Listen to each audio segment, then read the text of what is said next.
SCG Syracuse last weekend. He's playing Dredge. We're going to get to see him against Steve Mann playing Jund. Mann, a former Players' Championship competitor from the Florida area.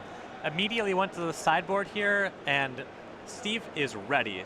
He has 2 Yixlid Jailer, 2 Grafdigger's Cage, and a Nihil Spellbomb for this matchup. Wow. All right. And we were talking about that this is really going to be the test on the Jund decks is, did they show up ready to weather the Dredge deck? Right. And so he passes that test, to be sure. And from Tom Ross's sideboard, we saw this last weekend, Dredge did not actually have many cards that they board against Jund. Yeah, Tom does have 2 copies of Abrupt Decay in his sideboard, and that interacts with almost all of Steven's sideboard cards. Outside of the Nihil Spellbomb, it'll be able to destroy Yixlid Jailer, it'll be able to destroy Grafdigger's Cage, and allow Tom to start humming again. Okay. So I assume that Tom won game 1, Mann won game 2 with some manner of sideboard card. And we'll see how game 3 shakes out. So of all the things we talked about in hate, Yixlid Jailer really wasn't on our radar right now. What are some of the advantages of this? This is the 2-1 from Future Sight. The cards in graveyards lose their abilities. Yeah, all cards in graveyards just lose their text box.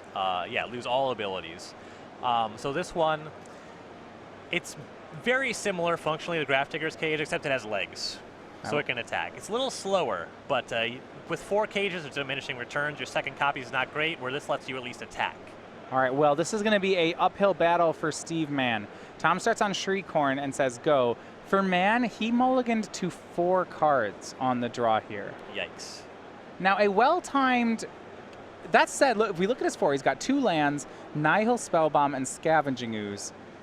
I generally don't think decks can win on mulls to 4, but he's got a shot here, actually. Yeah, he has some tools. The turn 1 Spellbomb could set Ross back a bit. Of course, Tom has the Shriekhorn, so he can be fairly careful about how much stuff he puts into his graveyard, but Mann has very good tools. Yeah, Shriekhorn's actually a really nice mill card that plays around something like Nihil Spellbomb, a one-time sweeper. Yes.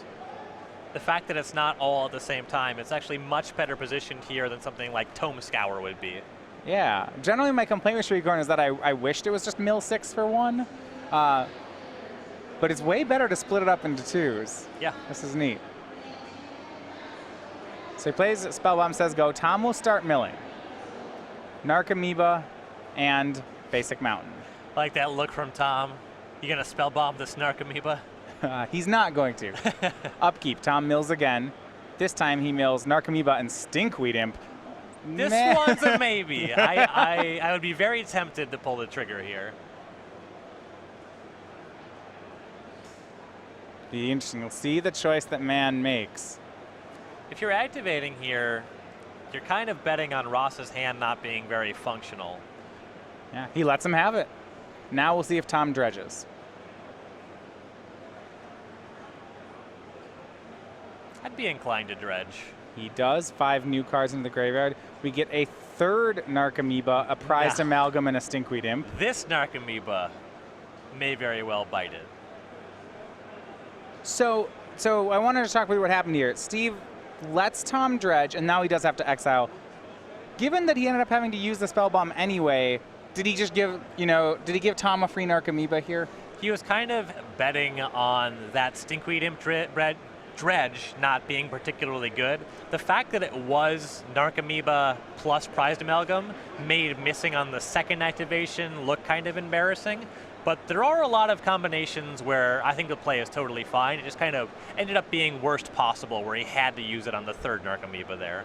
Well, Tom no spells for the turn, hits with the Narcomoeba that can attack as we go back over to Steve Mann. He draws Lightning Bolt. His hand now Lightning Bolt, Scavenging Ooze, Kalitas. Now with no plays for Tom, odds are reasonably high that Mann casts Scavenging Ooze and Tom just Abrupt Decays it immediately. Then Mann is in a lot of trouble.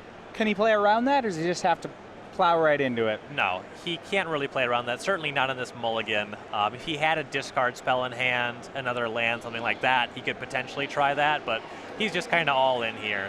He's going for it, passes the turn. Will Tom decay? He's going to fetch, at the very least. Yeah, that was presumably happening one way or the other. Untap, fetch land. That's, untapped Shockland sounds like an Abrupt Decay. Yeah, Mann's probably sinking in his chair right now. This can't be anything good. And there we have it. The 2-mana spell will knock Scavenging Ooze off the battlefield. Tom on upkeep will use the last of his Shriekhorn. He mills into a Golgari Grave Troll and a Haunted Dead. Tom back online after getting his graveyard swept away. And now there's just no reason for Tom to think about pumping the brakes. Just gets as much stuff on the table as possible. Yeah, his mill of 6 from the Grave Troll finds another Grave Troll and a Faithless Looting and a Life from the Loam. Keep in mind, there's already Haunted Dead and Conflagrate in the graveyard, so Tom with lots of tools available. Here come the Narcomoebas. Man goes to 14. Now, with the third land in hand, he does have a Stomping Ground. I think odds are fairly high he goes for Faithless Looting, though there is an argument for just triggering the Haunted Dead here. He doesn't get any additional bodies, there's no prized amalgam, but it at least gets him some guaranteed value where Man could hypothetically untap and Spellbomb again or something like that to get rid of Tom's graveyard. And you see Tom not actually sure which line he wanted. Event decides to shock for the Faithless Looting, and now he'll get a large graveyard going. Golgari Grave Troll off the first draw dredges into another Conflagrate, another Grave Troll, a Dakmor Salvage. And part of the argument for this line, it could theoretically pay off in a big way. You could find some ways to get some amalgams into play. Second mill of 6 hits the Narcomoeba and Amalgam, so that's the last Narcomoeba in Tom's deck. Yeah, specifically Narcomoeba number 4 plus Amalgam makes this line just great. Yeah, Tom has to discard from the Faithless Looting, and he'll put Bloodghast in the yard with a Grave Troll. Here comes Amalgam, and Tom passes. And you see Man disinterested in the rest of this game. Yep. His window has opened and closed. Does he have even something like Anger of the Gods that could do anything here? No Anger of the Gods. There's some sideboard engineered explosives, but that doesn't really line up against this board. It would leave something behind. Also, it would take Man 2 turns to cast and activate it. All right, yeah, we go to Tom's 4th turn. Dredge's Life from the Loam. This looks like he's gonna sew up the win here in game number 3. Man is at 11, drops to 5, now 1 turn from being dead. Oh, he'll go to 8. He'll Lightning Bolt down the prized Amalgam. But it won't take much. I mean, that Haunted Dead in Tom's graveyard already brings the Amalgam back. Right, and Haunted Dead, plus he has access to that Conflagrate flashback, I believe 5 cards in hand. Oh, so some man had to make the Lightning Bolt right now to just not be dead? Yes. Fair enough. Tom will cast Life from the Loam, getting back 1, 2, and 3 lands. Plays a land and says go. He's left up that Haunted Dead mana. This might be Man's last draw, and it is. He picks up a card, extends the hand, and it is Tom Ross with Dredge improving to 3-0. And that's really what's so scary about Dredge. A lot of players going into this weekend, Dredge won the Open last weekend. So everyone was ready for it. If you think you can just put, say, 5 sideboard cards into your deck like Man did. 5's a lot.